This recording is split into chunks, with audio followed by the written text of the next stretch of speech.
My name is Christopher Marve. I coach the linebackers here and also coordinate the defense. And I'm a teacher by heart. I love to teach and instruct and develop folks. And I love to impact lives in a way that's transformative and not transactional, right?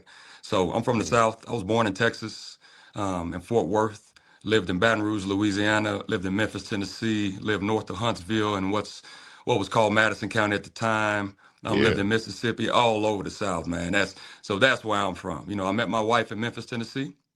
So I consider that home. I had a lot of indelible marks made on me in that city, man, and I learned really how to be a man there. I learned to love this game, and I made a lot of strong and impactful relationships in that city, man. So I consider that home. And by way of Vanderbilt University, which is where I went, was recruited there. Went to school, redshirted my first season, and had the good fortune to be a team captain my last 2 years in all SEC every year that I played. Mm. Played for some phenomenal men.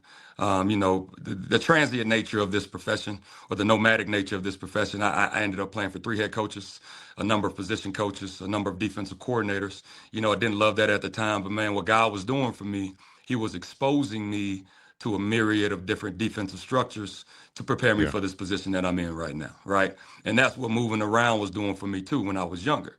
He was teaching me how to connect with folks who are from Mm. different places than I was, right? So giving me the skills, the intangibles that are necessary to do this at an elite level. You don't love that when you're a kid because you're making new friends every 5 minutes, you're in a different environment every 5 minutes. But man, he was equipping me, really equipping me to be in the seat that I'm in right now and that I've had the good fortune of being in since I've decided to get into coaching.